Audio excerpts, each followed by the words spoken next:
All right. All right. So here And you we are. are live. I'm pouring. I'm not boring, but I am pouring. You're not boring, but you're boring. I'm trying to, I always have trouble figuring out exactly how much of a head to put onto a Guinness. That's a challenge. What's wrong? There we go. If we're gonna put it, What's wrong? I'll take care of that. Shh. What's wrong? Oh, I don't know. I like the toucan. I like the toucan too. Toucan. You can toucan. One can with a toucan. That's pretty Cheers. cool. I've never seen that with a Guinness. Cheers. It's a newer one. We've seen it in our local one of our local favorite pizza shops, which is it's High Tide's Bottle Shop. Anyway, they have great pizzas, and it just so happens that they seem to stock the Guinness that has the toucan on it. So, okay, good. Hey, that's the beauty of live video. There's stuff going on in the background. This is the way it is, man. Every single day. I know. I know. This is kind of the way it is. This is the new reality. Your lovely wife. At least there's not. You don't have some guy in his underwear drinking a beer walking behind you. I was going to say, and that that's the good thing. Into our topic for today. Our topic is about pivoting. This is Happy Hour Friday. We're pivoting. Pivoting in business. We're pivoting in business. In business. Business. Pivoting is a very interesting topic to be discussing today. Yeah, because as my father was fond of saying, the only constant in the universe is change. And by that, I don't mean the dimes, quarters, and nickels in your pocket. No. No. For sure, no. No. Absolutely true. I decided to change and pivot towards Guinness.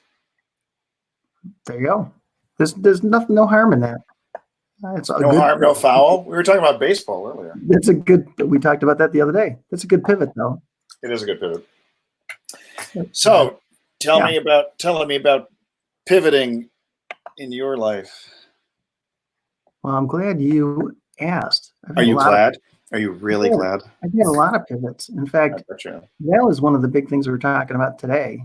Was some different pivots, because of course one of my friends who I've been doing a lot of work with has really seen his business as very niche, and has resisted kind of spreading out and things over the years and becoming spreading his wings. And we've been talking about that a lot lately. Mm-hmm. Are you sharing? Oh, I have to share too. I'm sharing. I'm just drinking. I am not doing any sharing. Just drinking. I would be glad to share this with you, but I can't share this. I'm trying to figure out here where to go. Okay, I've got to go to your page. That's what it is. Yes. So that's where it all starts. It all starts from John's ego page, and then we work our way over. And then we work our way out. Exactly. Out to the rest of the universe. So pivoting's been a popular discussion. We've been talking about that a lot. Even Jeff Walker is doing a whole thing on pivoting for his product launch formula. I saw that.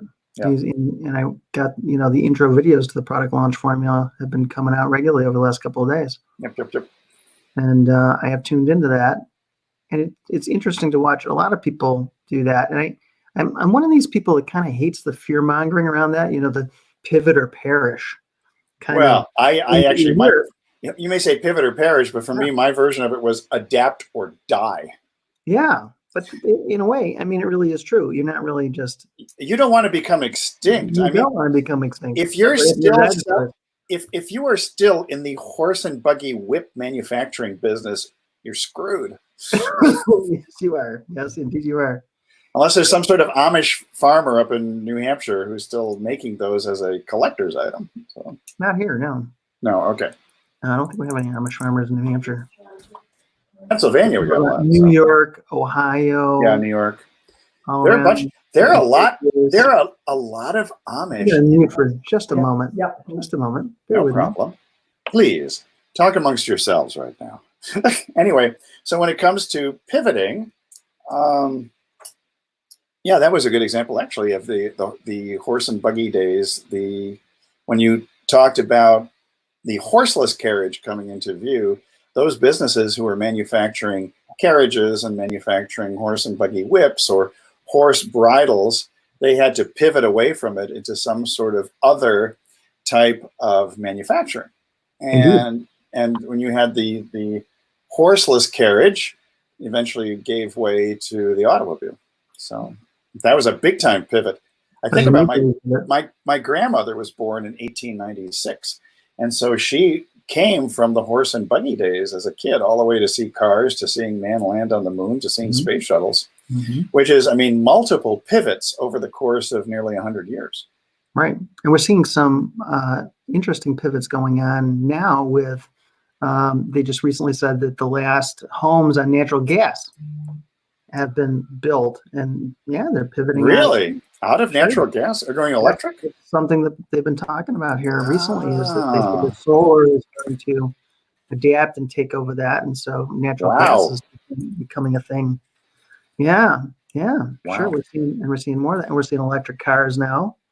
So, electric cars have been increasingly popular. You know, it's funny too, when you talk about a pivot to electric cars, the weirdest, the ugliest one, in my personal opinion, that I've ever seen is the BMW, the little BMW electric car. Yeah. That has become a cult item, very similar to what the Volkswagen Beetle was in the 60s. So because it's so ugly, but because it's so small, it has a huge following now. And we see them all over California. Is joining us, Mr. Troy McDonald, ladies and gentlemen. Troy McDonald had an online business. We can just give you status guest privileges. Troy. Yeah. Troy boy. You know, I've been messing with BeLive. I've been finally tackling some of the interesting parts of it. But I also noticed too on some of my recordings, and I'm like, I've probably been blasting people out that so I'm on a Mac. Here's the reason why I have these on, is because if I don't have these on, it's weird. The audio coming from you guys was making my mic actually, so just using the built-in mic, it was actually increasing the volume on it. And I'm like, why would it be doing that? It's like coming in fine. It was really weird. BeLive, StreamYard, all of these apps, they will tell you that if you have any sound problems, use an earbud or headphones. It's just universal. I don't know if it matters. I mean, this, I don't want to mess up my hair. I mean, John doesn't either. What can I say? You know what? He took the next step, which is just, hey, you don't have to worry about it then. No, I know. Okay. Yeah. So Troy, where's your Mexican Coke? It's happy hour. Cheers, buddy. L'chaim. See, it's even says in here, see, refresco. Refresco. Made by Mexicans for Mexicans. Which means refreshing.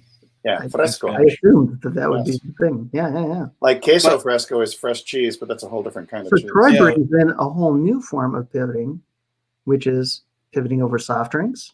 Oh, that's true. He did do the pivot. Pivoting with live video. We've been doing a lot of pivoting with live video this week. No kidding. Just kind of starting to get out there doing this. So thank you for giving a couple examples of pivoting. Exactly. I'm so slow at sharing. I have been unable to pivot from drinking to sharing. That's our discussion today. Pivot or die. You need to share before you drink. What? But sharing is caring. Yeah, that's probably important. I mean, there's very little that I've actually consumed on this thing. I know. Well, this is my second broadcast in like 90 minutes, so I'm a little slow. I'm a little slow at this point. This is what all this broadcasting does to you. There, now I see Troy's face in here. There you go. Because I'm on the Facebook page, as opposed to in the StreamYard studio. So. We're seeing a lot of soft drink pivots these days, because we were talking a little bit about that last night. The fact that we had the stevia Coke with cane sugar. As a mixture. What was that? Was Coke? You called it Coke Life?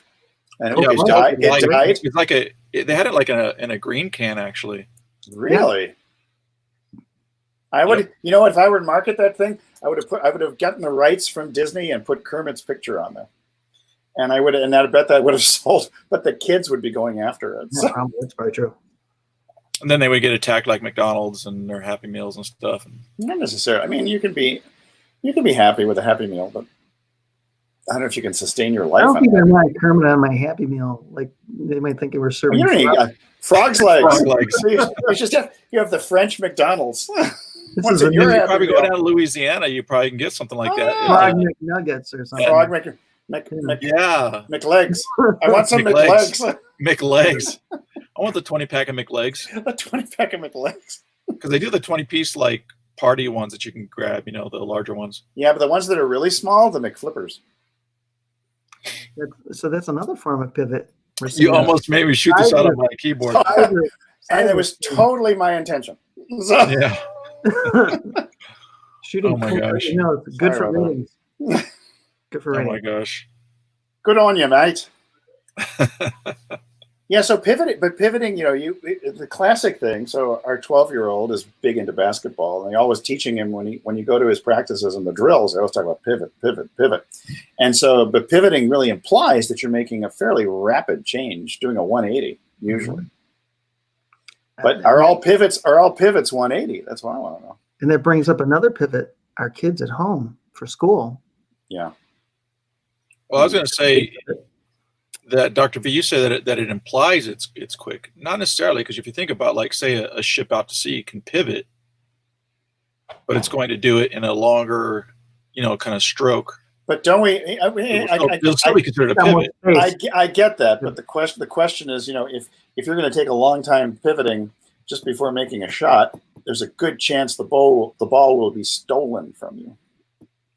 In the basketball context, correct? Yeah, yes. In the basketball context. Yes.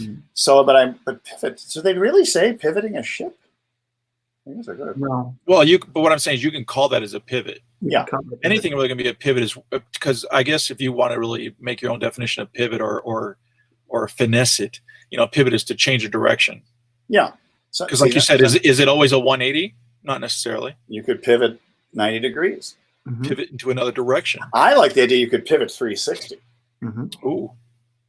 That would really confuse your opponent and your competition in business. If you did, like they thought you were doing a 180 and then you came back around, they went this way, you went that way. And unbeknownst to you guys, I have pivoted 5 times by the time I finish this sentence. And I'm that quick at it in the 360 version. Yeah, you're so fast we didn't see you. Oh, okay. I pivoted 5 times, a 360. Yes. Yeah. Of course, all up in here. Of course. So it's in your head. In my head. Mm-hmm. Yeah. No, I think pivots really are, like you had initially said, are they 180s? I think they can be a pivot in any direction. A pivot from what you're doing now can be considered, Well, the pivot. So I'm doing my Google, and so the pivot is the central point, the pin or shaft on which a mechanism turns or oscillates. At least that's the classic mechanics type of thing. Like your cuckoo in clock. Sports. So you have my cuckoo clock. You've got the mechanics, the military definition, and the sports definition, which is really interesting. A lot of definitions for pivoting. There's a lot of definitions. Oh my gosh. Yeah. Go ahead. No, what were you saying? Go ahead, John. Because I say I tend to talk a lot, so I can monopolize. All right. What I've been thinking of recently, literally for like the online stuff, my group that I put together was in essence, I took everybody and kind of said, here's an opportunity to pivot. Mm-hmm. Because a lot of them were doing their normal thing, which was just, maybe doing a live stream. Right. Of course, more and more people were, now that they're going to be home, were thinking, hey, I'm going to start going live. And I was thinking, well, Google's sort of notifying some people. And if you have selected them to notify you for that person going live. And so it was more like, think about everything just being spread out. And so to me, I was like, let's pivot what normally goes on is you might see somebody, and let's bring kind of people into a group or section to where they, Well, yeah. So your group essentially is that central point upon and I which think people the same pivot. at like the same time, because I started my 30-day challenge. Yeah. Next thing, Troy's got a live marketing group. I was exactly. Like, how interesting. Great minds think alike. You know what I'm saying? The Russian version of that translated into English is stupid people have similar thoughts. Well, there you go. they're a little less optimistic than the English speakers. Yeah, Well, you know, the reality is we all have stupid moments and we all have smart moments. So it happens. You know. Sometimes they can be easily be. They were just talking about the commonality of similar thoughts. That's all. Yeah, it's very true. Troy, why did you pick up on the stupid part? This is like exactly what it is. But no, doing our live broadcasting was definitely a pivot point because we saw The other part of it that I see is that, and I've been talking about on some of these live streams that I've been on with other people, is that a lot of us have gotten, especially the brick and mortar stores, they have gotten complacent in the fact that, you know, people came in, and so now they're having to pivot, and they've kind of forgot to exercise those pivot muscles to where you were doing the things of, you know, you weren't doing any advertising before because you just got foot traffic. You know what I mean? You happen to be staying in a strip mall that got, you know, plenty of people, and so you just lived off of that. And so that's kind of also what the way I look at my group again as a distribution channel. So what the stores need to do now for now and the future, and they should have been doing it in the past, of course, and even people that are online, you need to think like, for those of us older that have done old school things like, you know, sold stuff door to door, you passed out flyers to start your business, you know, like let people know about it, all that kind of old school stuff. Yes. You know, talking to other people and working with other people. Now's the time to do it. To me, those are distribution channels, but also it's called kind of getting grassroots again. A lot of people are, I see interesting in my group, two kind of things happening. And this is right off the top of my head. There might even be a third, but there's people that I'm contacting and saying, hey, your type of live stream or event fits my group. So it's business or marketing related. So, hey, come on in and post it. We want to know. We want to tell people about your event. And they don't. And I'm like, okay, so, I mean, the group is growing. So we're like at 350 people right now in just a little over 2 weeks. And Amazing. So I'm thinking for a quick post to talk about your group to, hey, look, even if you bring in another handful of people, I would take that for as quick as it takes to write a post. Sure. And some people just, you know, and I can understand if you have a really big following, but I'm talking about some of the people I've contacted, I know don't. So I find that interesting that they're kind of stuck in the way of like, yeah, like, oh, Facebook's going to notify people and people will come on. Look, man, if you're not scrambling now and again, building a distribution channel, in other words, you get an opportunity, you take it. Right. So that's how I'm building my group. Part of my pivot is I'm hustling. Every day I'm talking to people about the group and getting people in the group and answering questions. I'm doing anything and everything that I can to bring people in the group and again, build that for, again, it's my group. And so I get a benefit from it. But the reality is everybody gets a benefit from it. Right. Because marketers buy from marketers. Yeah. And by the way, I connected with Angela, was it yesterday or today, because of you mentioning her with the snippets. Oh, yeah. Yeah. Yeah. She does a really good job at that. They're great. She did a good one. It was the latest one was great. She talked about how people have to get the notion that the camera is not a gun pointing at you. So, yeah. Because a lot of people, they're just petrified when they see the camera light go on. I mean, even I do, but my personality for the most part is whatever. You know what I mean? I just get over myself, just do it. And it comes back down to what we talked about before, just doing lives in general. Yeah. The people, you got to be you, and you're going to evolve and change, and just like all of us do. But you want to resonate with people that resonate with you for who you are and how you are. And if, you know, because if you're like, oh, I need to have my stuff like this. I mean, look, this is a sheet I'm hanging up back here. Look how wrinkly it is. I mean, no sheet, man. You got a lot of sheet. Wrinkly at that. Wrinkly sheet.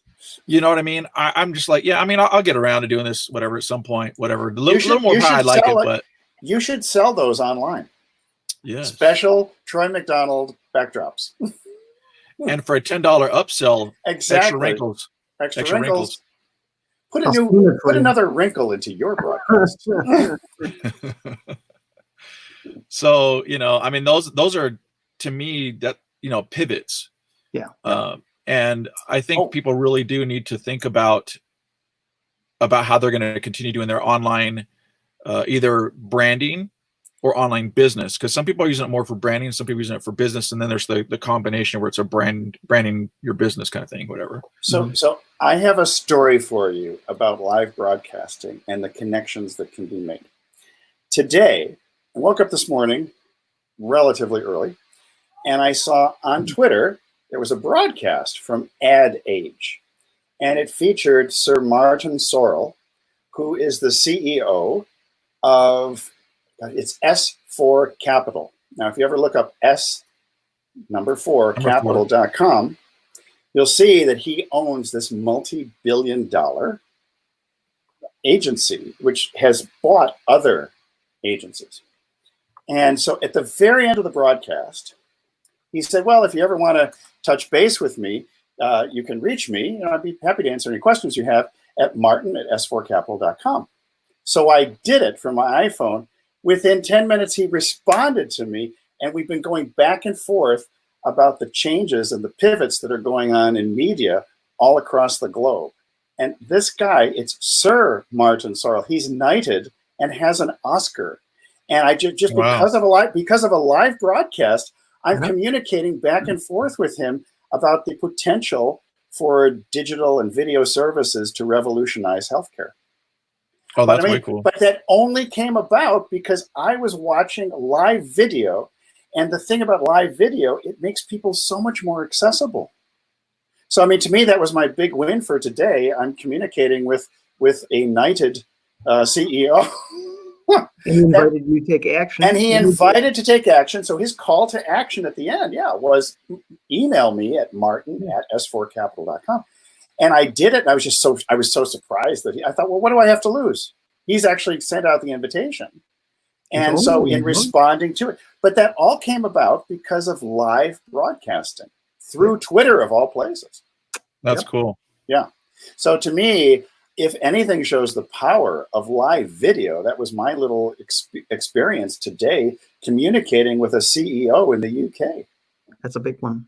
Yeah. That's cool. And he was so friendly. But what I've also learned, short sentences. This was not going to be a long email. I gave 3 lines. He responded back in 2 lines, thank you, followed by his sentence. And if I responded back to him again, 1 line, and he responds back 1. So it's almost as if we're doing Facebook chat messaging, but 1 email at a time through both of our iPhones, which is really interesting because he's not at a desktop. He's accessible through his iPhone. So that was just really funny to me today. The power of live video. Yeah. So you've gone much more mobile. No kidding. Yeah. Because it just says at the bottom, sent from my iPhone. It doesn't have any, there's no signature at the bottom of his messages that he sends out of his mobile device. Wow. I think really the simple fact of what I was mentioned earlier about pivoting in the sense of get out there and start shaking the trees, the bushes, make things happen. Yep. I'm not sure if you guys are familiar with Justin Brook. But he's okay. So Justin Brook is he does a lot of media buying, and he's got a big agency, and he does a lot of education to the marketing world. Right. But I just started connecting with him today. Now, I mean, I've known him over the years, but I've never really spoken to him. But I started talking to him. He asked me something about the Live Event Marketers Group and doing some kind of event kind of thing together with that. And I mean, doors are just opening because you taking those steps to just get out there. Right. And these are people that normally if you might have just sent them an email off of, maybe their website or whatever, that would have gone to some assistant and whatever, and probably just died a quick death or whatever. Yeah. Get routed into spam. So we were just talking about you today, Troy. What's that? I said we were just talking about you today because that's how I ended up connecting with you, because Mark Hardy sent out an invitation because he was doing a lot of outreach and said, hey, you ought to go check out Troy's group. So he was very excited that you and I connected, and yeah, he's seeing you now being our special guest all the time and all this. Yeah. Loving that. I said, I love seeing things like that. So yeah, it's totally cool. Yeah, and that's the serendipity. You make these connections in the most unusual ways. It's not linear. It's just this web, literally web that you create, and it goes in strange directions. Mm-hmm. And that is also a form of pivoting for sure. Well, the other one too is pivoting from prepared video to live video. I think that's a big one for people, because John and I were talking about that earlier, how I used to try to get the couch just right and put the pillows in a certain way. Had to get your sheet with the proper wrinkles in it. I got to get the right number of wrinkles in my sheet. Yep. I got to get my sheet together. And then before you know it, it comes across very stilted, and you try to edit it. And I think it's far less, unless you're doing a bunch of outtakes, it's very difficult to relate to someone in prepared or edited video than it is with live video.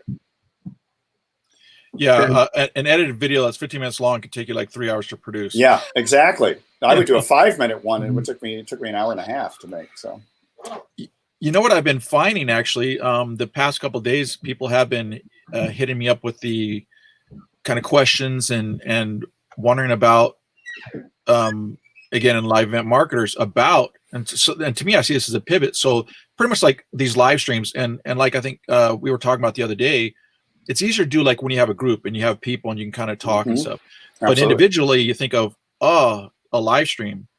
But so what people have been hitting me up about and asking me about is the live snippets. They're like, I saw that. I like that concept. And it just, wow, like I can actually do that. And then I think it can lead into the longer ones in the sense of you just feel more comfortable in front of the camera, et cetera. But even if you take, if you had this amount of stuff that you'd want to do in a live stream, but you could chop it up into your things kind of like Angela does. And easily, and I think it'll get people, and hopefully we can get more people on doing live snippets and actually providing value, because that's the thing about them is you can provide value in a short little video live stream. I mentioned to you one time before that some of my best videos that I've ever created were 15 seconds to 18 seconds long. That's about as snippy as you can get for a snippet. It's true, and even podcasts are going shorter. You've seen more people do 2 minutes. I like the idea of 10 to 12-minute podcasts, 20 max.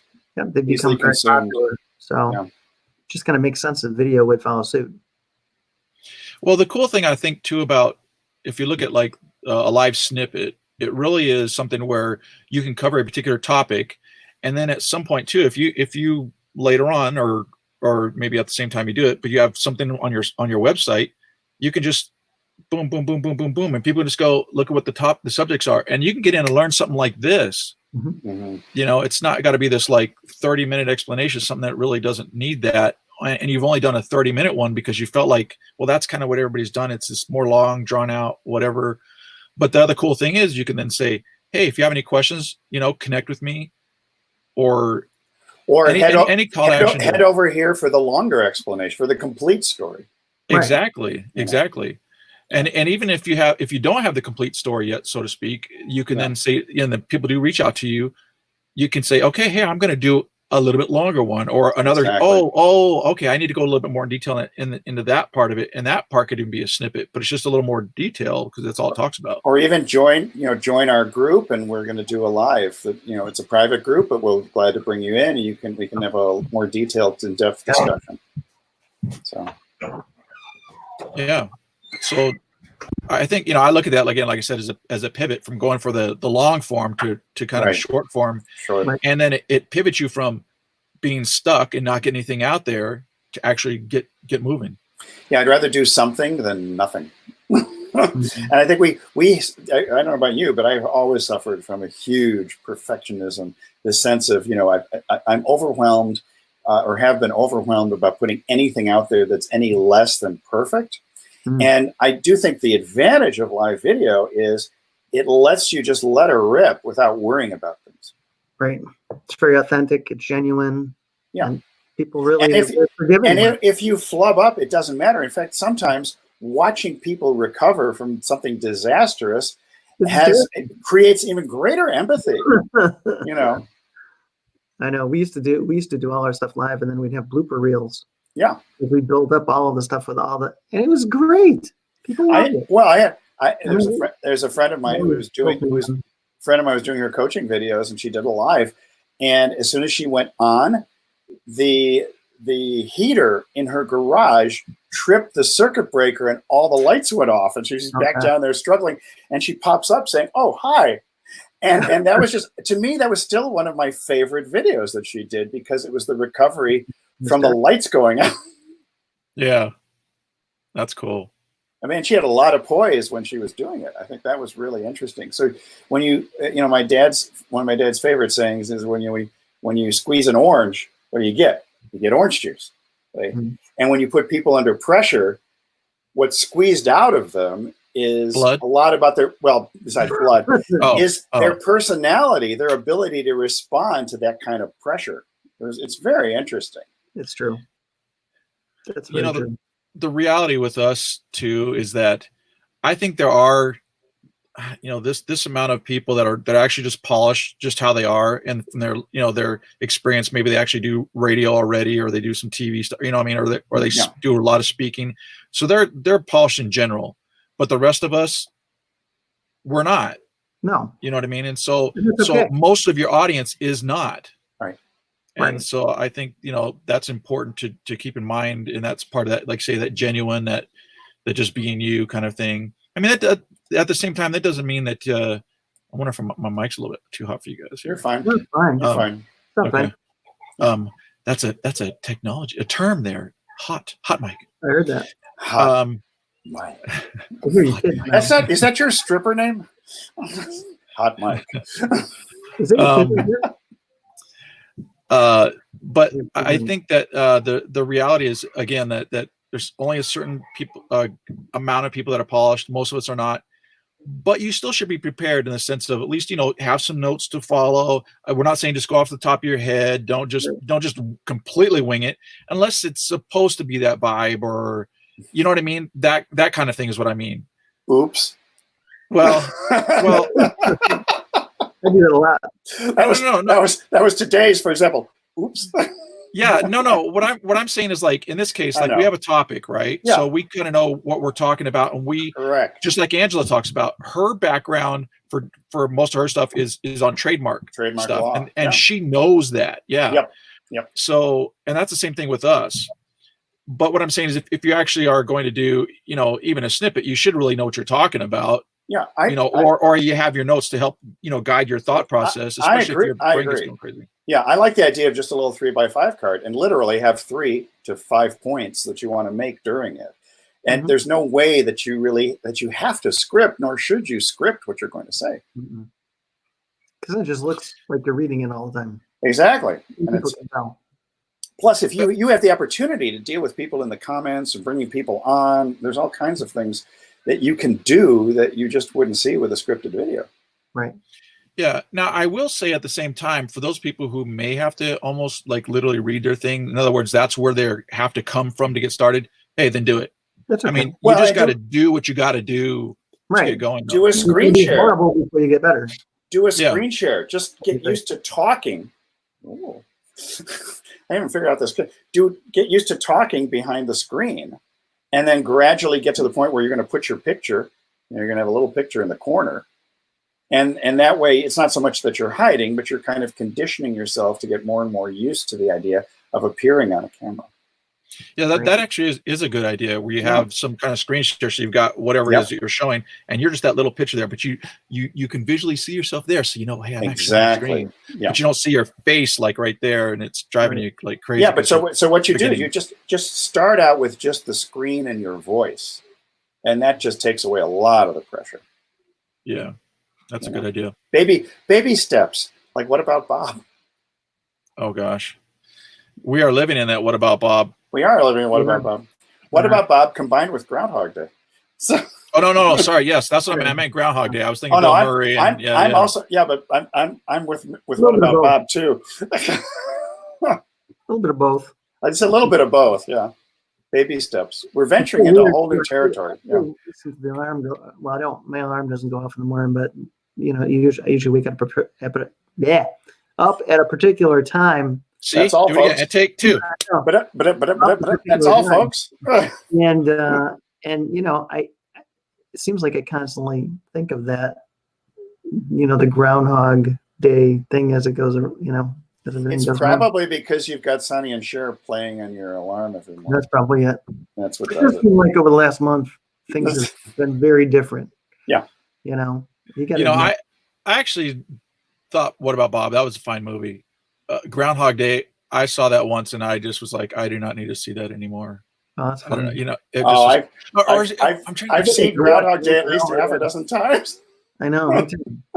I think that's the one. Actually, now I'm trying to remember. I haven't watched either in a while. I'm trying to think. I might actually have it flipped. I think I didn't mind Groundhog Day, but the What About Bob is one that Bob you didn't like. Yeah, no. You get it flipped. Yeah, I have to. Now I've got to actually watch them. Now you have to watch them back to back and see how they start to mash up. And we were saying the other day, I think Groundhog Day is one of those movies I could watch over and over again.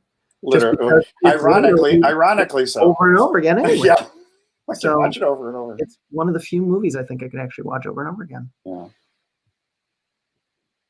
Yeah. Now I can remember, like, I don't want Ned Ryerson approaching me on selling me life insurance before he steps into a puddle or I step into a puddle. So, yeah. No more slush for me. You've watched it a few times. Oh yeah. Yeah, 1 or 2 million seems like. Oh my gosh, that's funny. So John, give us a snippet of another pivot idea that's coming to you right now. Another pivot idea.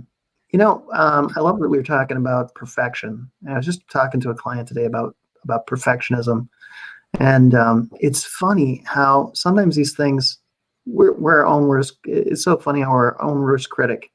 We'll get going and we're like working on this thing, and I got to make it perfect. And I come over to him today, and he's going through, but I'm doing this. I got that. I got this. I said, well, what if we didn't do that? What if we just did this and this? How would you feel about it? And he goes, oh my God, that's brilliant. He said, that's so easy. I'm already doing that. I know. You don't have to do anything extra, nothing special.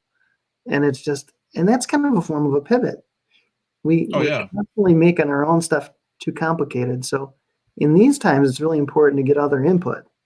And we're thankful we have other people that we can go to and say, you know what, I'm thinking about this, but what do you think if we did this? Would that work out the same, or what do you think about this? So it gives you a chance to get other input. And I think that's really important, at these times too. True. I had another conversation with another friend, really similar. He's been working forever. He's an agency guy, wanted to have his own product. He's been dying to kind of get that out. And he's watched a guy who does affiliate marketing, a course he picked up, and he's going through all this stuff. And I said, yeah, that's really interesting. I've always kind of wanted to do something similar to that too. Do you know what the difference between us and that other guy is? He took action on his idea, and he didn't let perfectionism stand in his way. And he created this thing, which is fine, and it's great, and it's perfect in its own way. It's like the minimum viable product, and he created it, and he's making money on it. That's the only difference between you and I wanting to do that same thing, is he went and did it. And so that's what we need to do. We need to just keep it simple, go do it, and then we can improve on it later. But you're not afraid of ridicule by throwing something out into the marketplace that's not 100% perfect. Right. But there's a lot of that stuff going on in different ways too. It's the time to, maybe you're thinking about doing something different or adding something to your repertoire. It doesn't have to be perfect, but what's the minimum viable product that you could just get out like right away? What's kind of that low hanging fruit that you could take advantage of? People do that all the time. If you do, checklists, cheat sheets, guides, those are the minimal viable products. You need that stuff. In fact, we talked about this, that we could take a checklist that I have, expand on it, and that checklist can actually morph into an entire digital program. We just talked about that today. But how many, and let's make this towards people who are local business people. How many chiropractors, how many dentists who right now are just open for emergency service, but how many of them have spare time on their hands? They could create something that their customers have been thinking about, asking about, and put that together. Really, now's the time. Now's a great time. What else have we got to do? If you answer patients or your community's questions in advance, just one thing after the other. What about this? What about this? How do I treat this? What do I do? What do I do?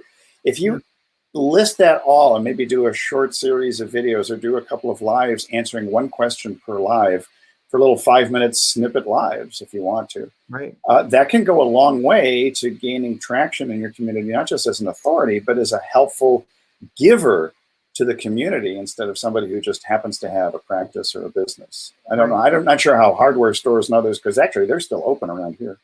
Yeah, ours is. I just bought some stuff at the hardware store the other day. Yeah. I had to fix a faucet. It doesn't keep your plumbing from breaking just because there's a virus out there. Hey, we had a toilet emergency this week. I know. So we had the toilet fixed. I was talking to Julia. A toilet emergency? It was a toilet emergency, not the kind you're thinking about, Troy. Yes. We didn't attack the toilet with vengeance. Yes. It's important. We were tanks for the memories. So there's a lot of that stuff that's a pivot in a different way. And then there's the stuff that steps in our way and forces us to pivot. So unemployment. Think of the number of people who are unemployed right now who are going to develop their own businesses. Right. Because they realize that job security is an oxymoron. Right. There's going to be a lot of them. Yeah. There's going to be a lot of them. And then a lot of people I know have applied for unemployment because they lost business revenue. They may still be doing a little bit, but they're not doing as much. Yeah. And even them, they're starting to go, geez, it's taken me forever. Right. I can't get this. I somehow need to find a way to feed my family. Yep. It's creating a lot of challenges for people. Mm-hmm. Well, John, when you talked about the first person that you had mentioned in my quick give us an answer section, I looked at what another way to think of the word pivot is shift. Yeah, of so course. It's just a small shift or slight shift. It's not again like we even talked from the very beginning. Is a pivot a 180? No, I think it's really shifting in any kind of direction to some. And you basically he had all these things, or it was like 3. I remember you said a bit of a like, how about doing 2? Yeah. And so I think that's a good distinction. Just shifting some. And then another thing I thought of, again, for the local businesses, for example, I'm thinking of, so my son's got braces and I know he's got an appointment coming up in May. And so we'll see, how they're going to run that. But I'm thinking like, anytime, especially with the kids, they don't usually do them with adults, or at least I haven't done it or I haven't received it in a while, but they give you that call that's like the day before or something like that. And it's even if it's recorded or whatever, hey, just want to remind you of your appointment, blah, blah, blah, blah. Hey man, go do a voice blast to your customers that you have. Let's say, for example, the orthodontist. So, like for my son, and say, hey, just want to let you know, I set up this website, and it could be like teeth, whatever. But man, you get your name, back out there, have them think about it. It could be some fun stuff. It can be, answering videos for questions like that, people can pass around. Because right now it's like, if they were to visit that website, and then it has all this fun stuff maybe for the kids, and then some video questions or whatever. Hey, people got time on their hands. They might go, oh, hey, I'm going to send this to such and so, because now you finally have some time. And sometimes whenever we're not doing anything, we want to do something. So you might just take that and forward it to a friend that has somebody, a kid coming up that might be needing braces or whatever. But again, it's that grassroots, man. Just do anything and everything you can to again keep your name prevalent. Because when things go back to more normal, well, who's going to be top of mind? Yeah, it's always the top of mind awareness. It's like creative. I was going to say, I had a friend of mine the other day who was telling me his girlfriend keeps getting all of these. People give her all kinds of loads of materials and stuff, extra felt, all kinds of stuff. So she went and she took all this felt and she put it together into art kits, because that's like her specialty, is all these different art things. And not only she created a Shopify store for it, she's been running around the neighborhood selling all these art kits for kids who are stuck at home with their parents. Mm-hmm. She's like, it's like the best thing that's ever happened to her, and she's just do it. Yeah, it's the parent survival kit. It's just simple stuff like that. Sometimes it doesn't. Parental sanity kit. Parental sanity. Yeah, I felt your pain. Here's some felt. Yeah, and sometimes it's simple. It's really simple things like. Sometimes, even in chiropractic, people get headaches. They might come to see you for an adjustment for headaches, but there's different things that you can do at home. It's like, if you're suffering from a headache, drink this. Yeah. Less of this. Well, that too. But so, there's really a little guide that you could put together on how to reduce exercises, the right posture. Take one of your commonly asked questions and put something together. Yep. Exactly. You can do a thing with some videos to demonstrate it, as well as like a printable sheet, and it has, all your information on the bottom, so we can pass around, you know what I mean, or forward it. Yeah, I mean, it's really, that's what I was saying in the beginning, is that people have gotten lazy on how to prospect, so to speak, or be top of mind, or they've never had to do it, and that kind of thing. And so, again, the creative muscle for most people is just dead. Yeah, if you rely heavily on your signage, now is not a good time to be relying on your sign, because the walking traffic is not there. Or the driving traffic. I mean, it's like driving traffic is not there. I mean, outside of the occasional drive-through. I mean, we've seen just even, well, we don't have any drive-throughs in Coronado. They don't allow them. But when you go further south to Imperial Beach or San Diego, different parts of the area, the drive-throughs are still working, but there are not that many people going through, but they're still being manned by people. But your approach when somebody's handing you something is very different than it used to be. In fact, I think my wife went out with my mother-in-law, and they picked up something.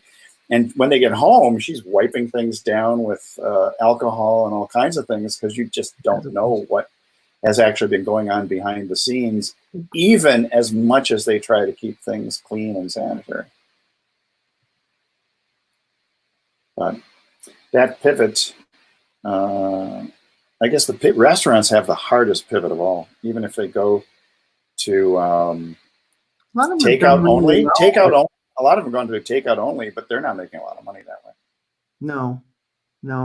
I mean, a lot of them have thought of kind of creative things. I noticed one the other day that appealed to me because they were appealing to some of the RVers, because they get a lot of space in their parking lot to come over, hang out, get your food, because I can sit in my RV with dinner, and it's still kind of like going out. So as long as that restaurant has a 32-foot driveway, right? As long as they got, or nobody else parking in the parking lot. Nobody else parking that parking lot. John's coming in for his takeout. but it's funny. There's been things that have popped up for us around places like that. Like there's a place called Harvest Hosts that came up with a program where they worked out deals with some of the golf courses who had extra parking. You can stay overnight at one of the golf courses. And it was great. We stayed over at one by Mount Monadnock. We went and we had dinner. We sat in their lounge. They get a great overlook of Mount Monadnock. It's absolutely beautiful. They get the nicest, quietest parking lot I've ever seen in my life. We went and played around 8 holes of golf on the back fairway, which is it's just spectacular. The views of it. It's like one of the best golf courses in the Boston area.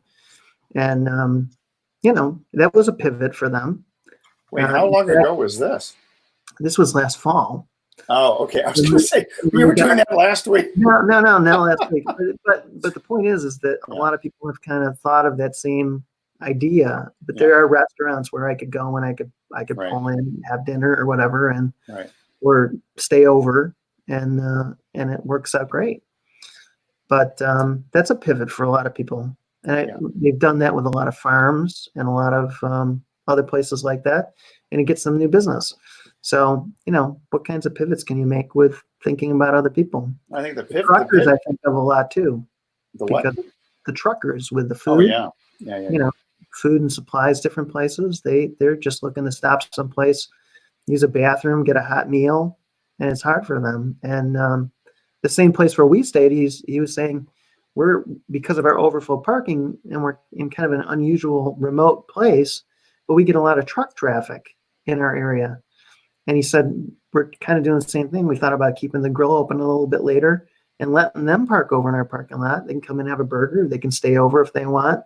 Because a lot of them have sleeper cabs. Mm-hmm. So there's a lot of ways to be creative and just think about other people that you could serve that maybe you're not doing right now. Yeah. You definitely have to pivot away from business as usual, because this is the most unusual. The most unusual time. We'll probably get. Yeah. Right. So, I did a post on March 20th. This is before really any lockdown, at least in our area, was going on. I had received a text from a local place that does barbecue, and So their original text to me that got me to all up in all arms, that I posted this on my regular feed. Yeah.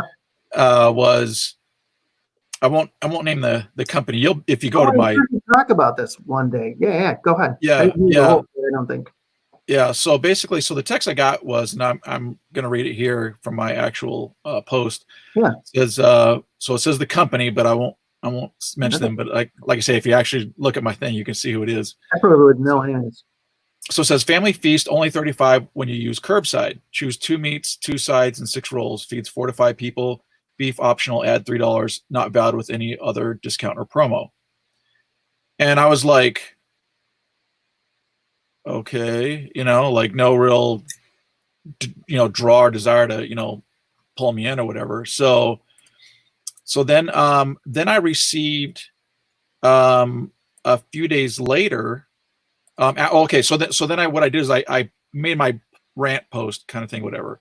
Then a few days later, I received this text that because they did a text blast. And so it says, again, curbside, Friday and Saturday, curbside orders over $30 get a $10 card for next time.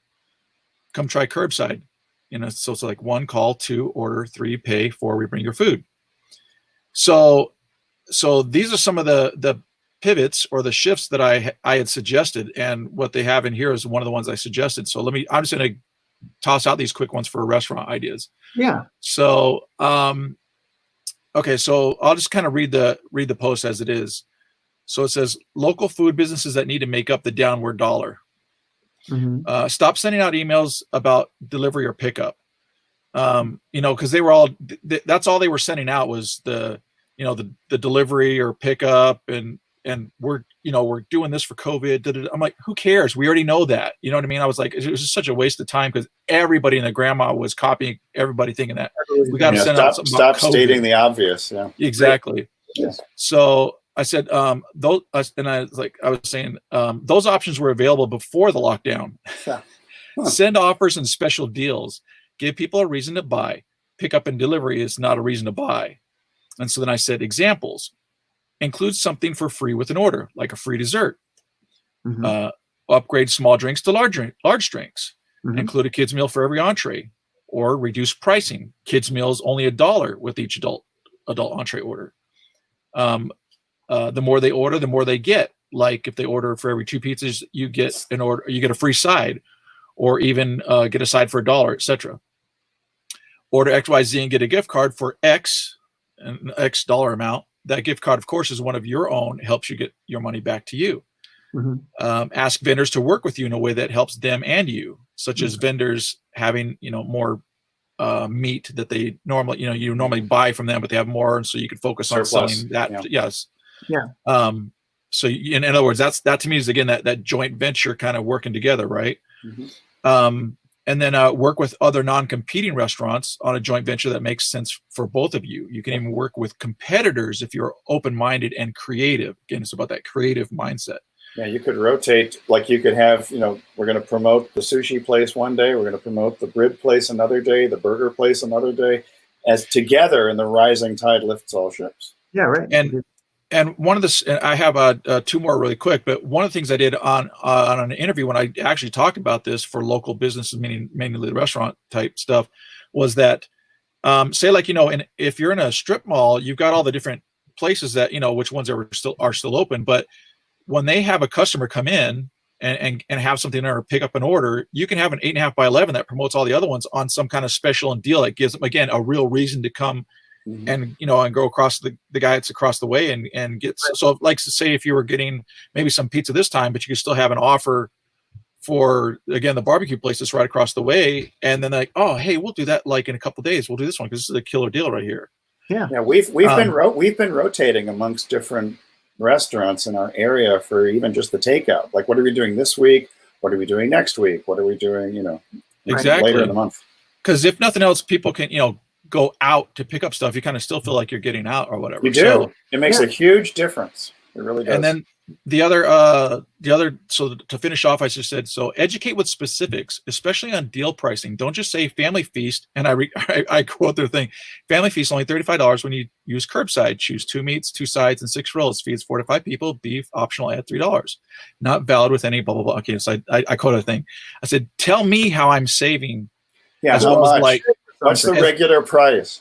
Yeah, as well as like family feast, only $35, normally $42.50. Yeah, exactly. Right. Yeah.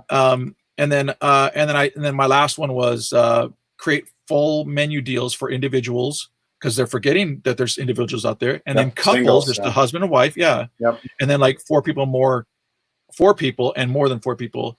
This saves people time. And then I did hashtag leverage.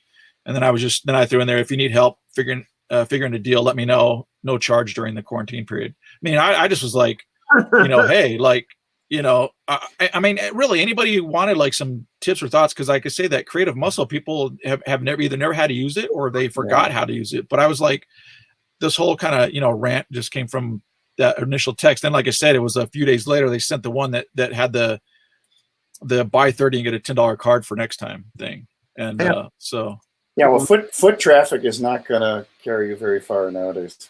Mm-hmm. No, not unless you're in a community where people walk, and even then they're walking so infrequently. It might be an occasional grocery visit or to the pharmacy.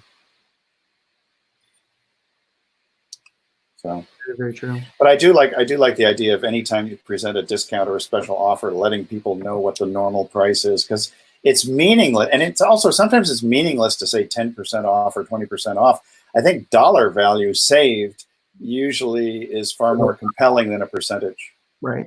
Yeah, the only time that really works is if they are an absolute frequent person and they know the price. Because that was me. I'm like, well, we go there, and that's why I got on the list. But I'm like, I'm sitting there thinking, like, I look at that thing. What does that mean to me? Like, what? I don't know.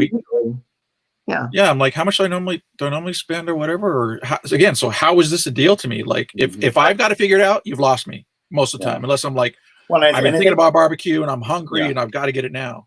And new business, I think new business really does require showing how many dollars they save.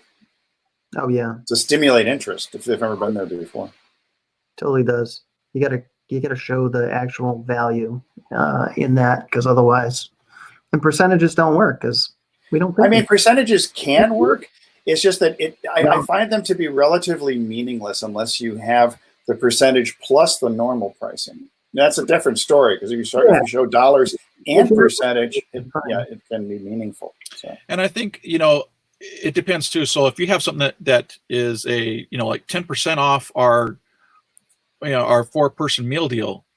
Okay. Well, again, that means jack diddly. And I think the only time that kind of the percentage makes more sense is where you're saying like 10% off of your order. So people just go, no, okay, I'm going to save.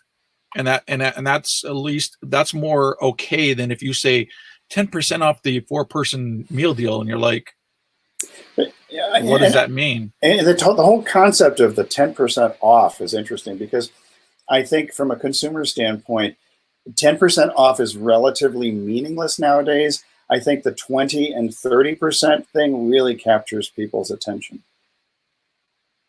Maybe but are you willing to do that? Though. Yeah, I mean, you really want to do 19% off at this time? I was just messing with it because I was like, well, maybe not 10, but I don't know, 20 might be pushing it. How about 19? Just back it off. Back it off a little bit, just a little bit of special, very special.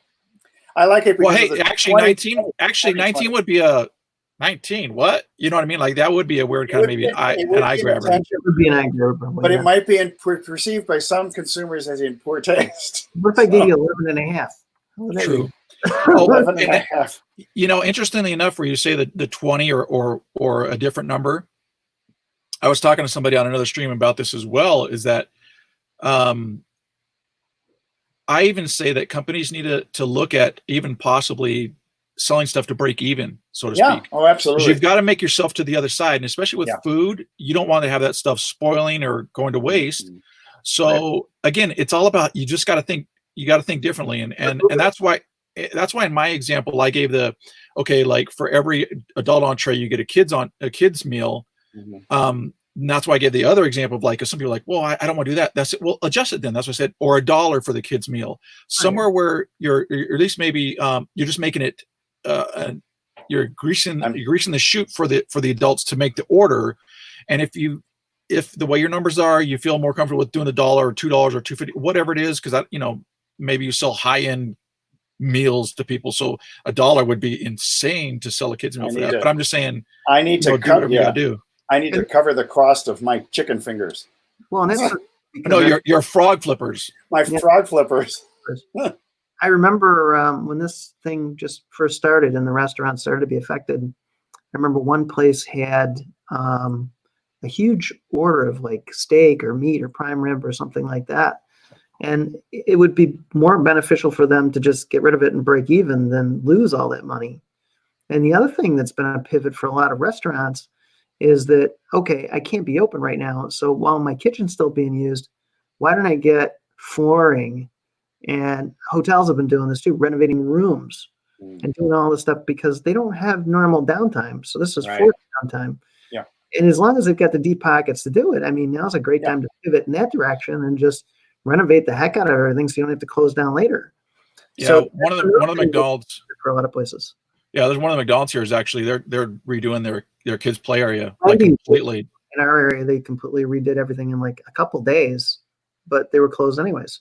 The other point too about the food thing is we talk about even breaking even, and I look at it like this: if I have food and it's going to go to waste, if I can get 90% of its value, I'll rather take that too. So we're even talking about a loss. But my point is, you can either have 100% loss, or again, figure stuff, and maybe it's not every day you do it. It's like on a Wednesday or a particular something or whatever, you're gonna just just even it out. So maybe you have like where you make a little bit more profit in a day, and maybe you take a little bit of loss in something, or you can even do that loss of like, hey, we're gonna give you if you for every meal you buy, everybody gets one of our large cinnamon bun thingies, or whatever. But or donate to a food bank.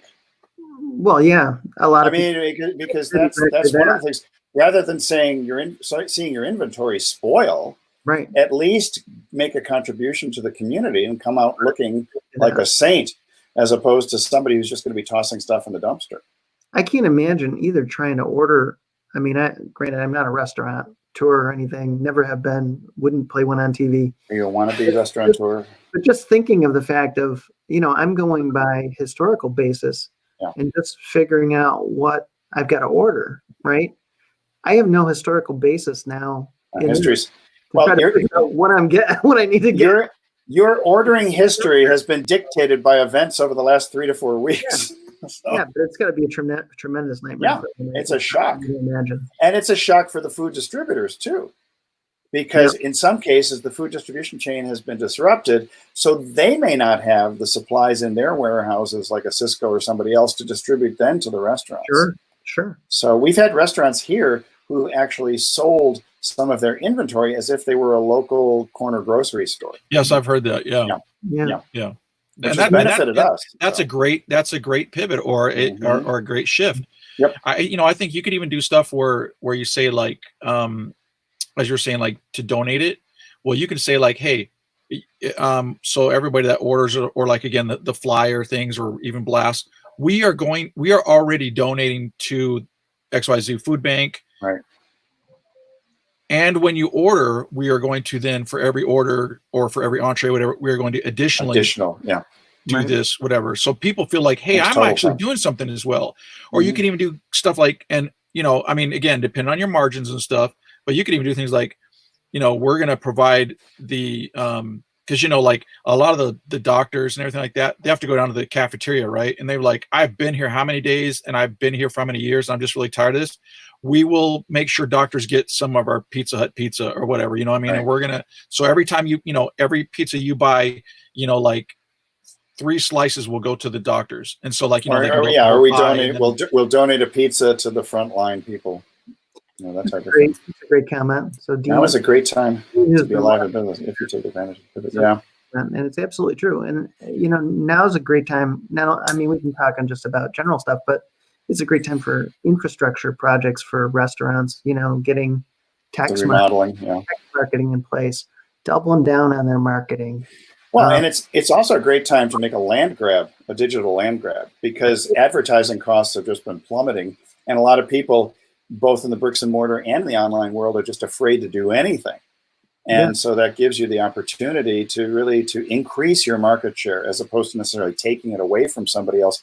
But if somebody doesn't have the courage and the confidence in their own business to recognize that they have something valuable to give, I mean, you might as well take advantage of these lower ad costs. Yeah, exactly. I mean, I've seen digital courses plummet in prices, as you have. So the $197 courses are now like $27, $37, $47. Yeah, because it's discretionary income. So even though people may be stuck at home and maybe they're less likely to buy another Lamborghini like Troy would, it's that opportunity. Just try to get the reaction there. Yeah, I'm over here. Or another 32-foot mobile home, gold encrusted like John would. But there still are people willing to spend money if it's at the right price point, if it doesn't trigger their fear mechanism. There are still people who have credit cards and drinking who are willing to click that little button. So even if they're drinking Mexican Coke.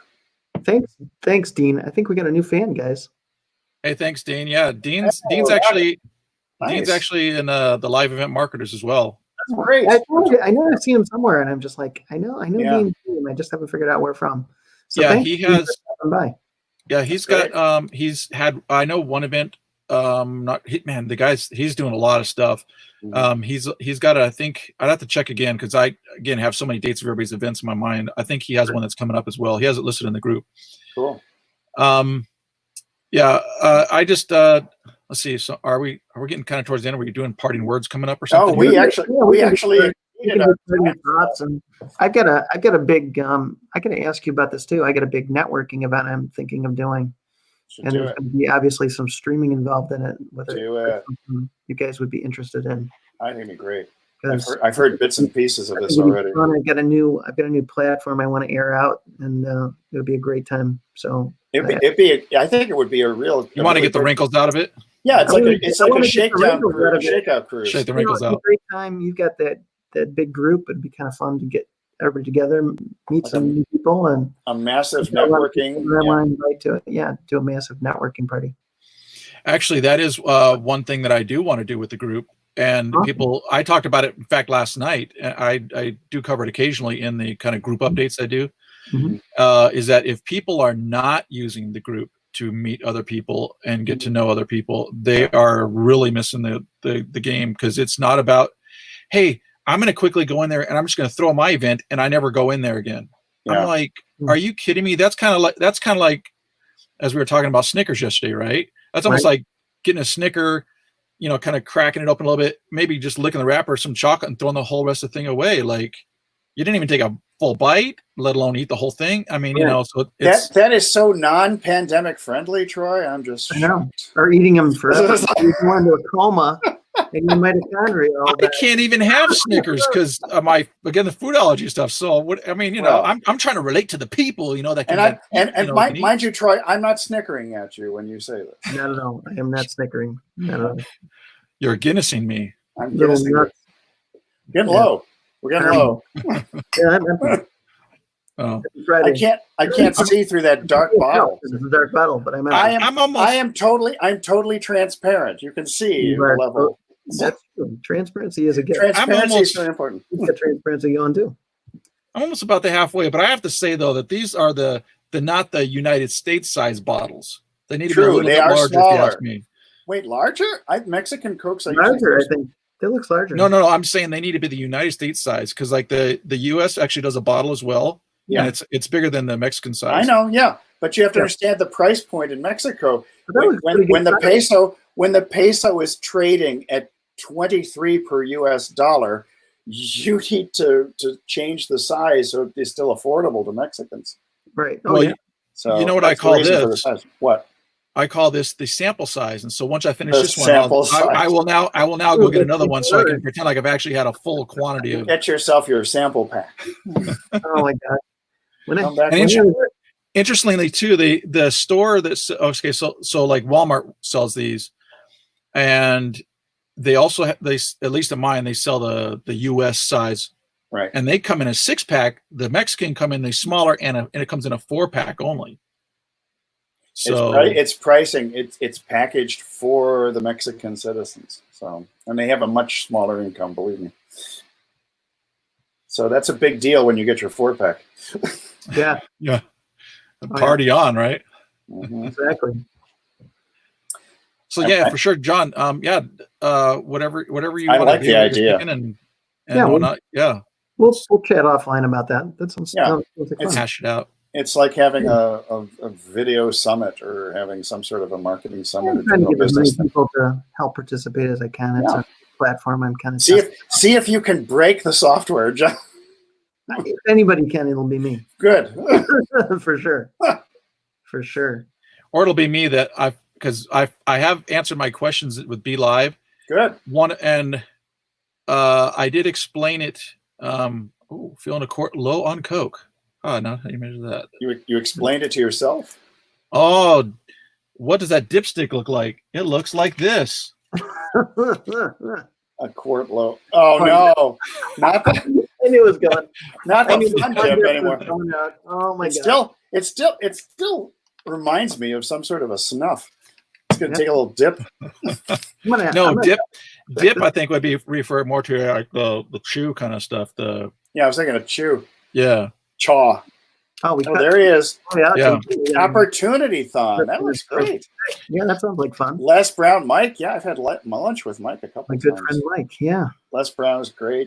I have a funny story about Mike. It's really hysterical. Yeah, I got hacked one day on Skype, and of course I've known Mike for quite some time, and it's funny. I get a comment back from him. He says, "I don't know why people think that this is something." He's like all angry, like, and everything. And I call him up on Skype. I said, "I'm really sorry. I got hacked." And we ended up in this long conversation. I must have talked to him for like an hour. It was hysterical. But it's funny. That's another lesson for these times, right? It's don't explode because something just doesn't quite go right or go your way. Make lemons. Make lemonade out of all those lemons you keep getting handed every day. My brother's corollary to that, which he said by mistake, he says, in our family, we make lemonade into lemons. And I was like, okay. I guess we were destroying opportunities, apparently. So, I guess. So, any final thoughts? Final thoughts. Final thoughts. Aside from the fun dip and Coke and the fun dip and Coke. Fun dip. Yeah, I was gonna say Phil's same too. Yeah, I know him. He's a good guy. I've known him before over the years as well, from his early days in marketing and butterfly stuff and the whole nine. Yeah, I've had some conversations with him as well, and he's a good guy. Any last thoughts on the topic? This toucan. I think the toucan can pivot. If the toucan can. That's right. Is to really just be creative and don't be afraid of like, well, nobody else is doing this idea. Is this like stupid or whatever? You got to throw sometimes enough stuff against your sheet to see what sticks. Yeah. And if you're totally full of shift, you can still work with your sheet. Oh my gosh. We need to have somebody call him a taxi. Yeah. Me? No, I'm fine. I can roll into bed in the next room. It's all good. It's all good. But that's the thing is just being actually, and I think it almost sometimes, since people haven't exercised that creative muscle in a long time, is to kind of get away, even meditate, close your eyes, just start thinking stuff and just have a piece of paper and whatever, just start throwing down a whole bunch of ideas and then pick one or two out of them and just kind of roll with it. And that's the thing, like we talked about, meeting people that you thought you would never meet or connecting with stuff, like even like say how John and I met initially. And then of course, I met Dr. V through you, John, and stuff, it's really just make things happen. Again, roll with the ones that explode up in your face, take what you can from it. And again, sometimes they're not really that detrimental either, but, right. And even for me, my live stream just started like, hey, slap up this puppy. I'm going to just get in the group and start live streaming as well. Heck, the group's about live streaming, my group is. And so I'm like, I'm just going to start doing it. Who cares about this perfection stuff? I'll throw up the old wrinkle sheet. Well, I mean, I worked on it though. I mean, don't let these. I like the fact there are no stains in it. Yeah, That's really that you're really respecting your audience that way. Yeah, and the stains are actually above the or on the other side. So yeah, they haven't penetrated. So yeah, what do you see? What is that you use to get the blood stains out? Like, I don't know. What have you used to get blood stains out of things? Well, like the mattresses like that for. I know there's always like the joke. Was this after the chalk outline was? Yeah, exactly. It was like the chalk's easy to remove. The chalk's easy to remove. It's chalk's easy. It's the blood. Yeah. Okay, I think we're getting off course here by a lot. Hey, John, we're being creative in the moment. Being very creative. Yes. Yeah, very creative. Indeed.